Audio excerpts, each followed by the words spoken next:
Okay guys, আমি এতিয়া এটা টপিকৰ ওপৰত ডিছকাশ্যন কৰিম। সেইটো অতি ইম্পৰ্টেণ্ট হয়। দেখা গৈছে যে বহুতো ষ্টুডেণ্টে সেই বিষয়টোৰ ওপৰত ক্লিয়াৰ নহয়। ইভেন ক্লাছ 9 ষ্টুডেণ্টেও বিষয়টোৰ ওপৰত ইমান এটা নাজানে। গতিকে মেথমেটিক্সত আমি এটা বস্তু চাওঁ যে চিম্পল যিটো কেলকুলেশ্যন আছে, সেই কেলকুলেশ্যন কিছুমান আমি গম পোৱা নাযায়। যেনেকৈ -22 প্লাছ 10 ইকুৱেল টু কিমান হ'ব, বা -22 মাইনাছ 10 ইকুৱেল টু কিমান হ'ব, আৰু +22 মাইনাছ 10 আৰু -10 প্লাছ 22 সিহঁতৰ মাজৰ ডিফাৰেঞ্চটো কি?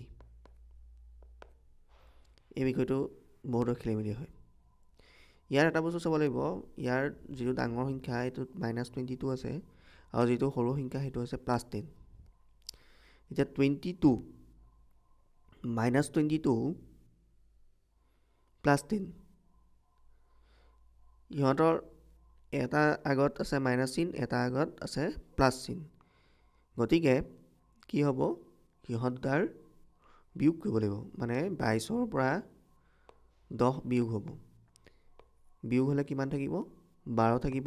আৰু ডাঙৰটোৰ আগত যিটো চিন আছিলে, এই চিনটো ইয়াৰ আগত বহিব। আৰু দুইটা যদি মাইনাছত থাকে তেতিয়াহ'লে কি হ'ব? দুইটা যোগ হৈ যাব। মানে 22 প্লাছ 10 ইকুৱেল টু হ'ব 32, আৰু সিহঁতৰ আগৰ চিনটো কি হ'ব? মাইনাছ হ'ব। আৰু যদি 22 মাইনাছ 10 থাকে, এইটো একদম ইজি হয়। 22ৰ পৰা 10 গ'লে 12 থাকিব।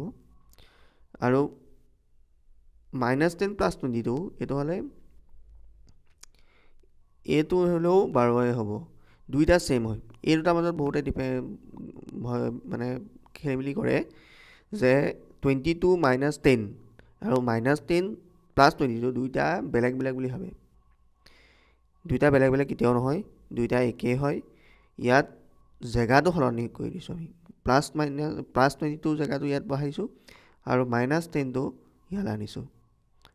আকৌ লিখিছোঁ, ইয়াত যিটো 10 আছে, এই -10টো মই আগত লিখিছোঁ, -10, আৰু +22টো মই পাছত লিখিছোঁ। দুইটা ছেইম হয়, দুইটা ছেইম হয়। ঠিক আছে, এতিয়া বস্তুটো আকৌ এবাৰ মই চাই লওঁ। যদি দুটা সংখ্যাৰ আগত যোগ থাকে তেতিয়াহ'লে সেইটোতো যোগেই হ'ব, তাত কোনো খেলি মেলি নাই, যোগ হ'ব।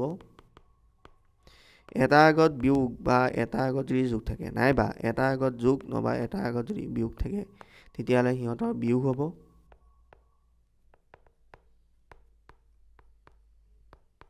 আৰু ডাঙৰটোৰ আগত যিটো চিন আছিলে সেই চিনটো বহিব। ডাঙৰ সংখ্যাৰ আগৰ চিন বহিব। আৰু দুইটা যদি মাইনাছ থাকে তেতিয়াহ'লে যোগ কৰি দিব লাগিব।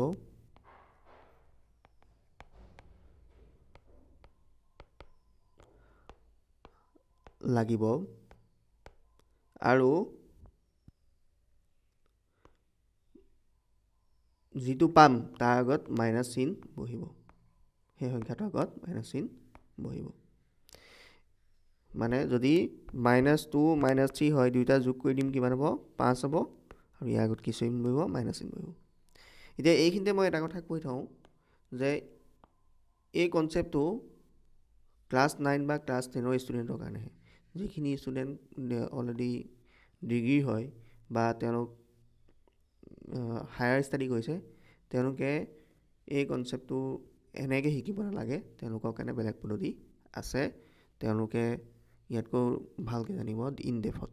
গতিকে যিসকলে মেথছত অকণ গণ্ডগোল পায় ইনিচিয়েলি, এই বিশেষকৈ ক্লাছ 8, 9, 10ৰ কাৰণে, তেওঁলোকে এনেকৈ জানিলে এতিয়া হ'ব। লাহে লাহে যেতিয়া তেওঁলোকে আৰু ষ্টাডি কৰিব ইয়াৰ ওপৰত, তেতিয়া আৰু ধুনীয়াকৈ কথাটো জানিব পাৰিব। বিশেষকৈ ইয়াৰ এইটোত বেছি খেলি মেলি লাগে। বাকী এই দুটাটো জনা গৈছেই। দুইটা আগত যদি মাইনাছ থাকে তেতিয়াহ'লে যোগ হ'ব, আৰু ডাঙৰ যিটো তাৰ আগত মাইনাছ চিন বহিব। যিকোনো সংখ্যা, এতিয়া ধৰি লোৱা এইটো মই উদাহৰণ এটা দিছিলোঁৱেই, -4 -5 দুইটা যোগ কৰিলে কিমান হ'ব? 9 হ'ব, কিন্তু আগত কি চিন বহিব? মাইনাছ চিন বহিব।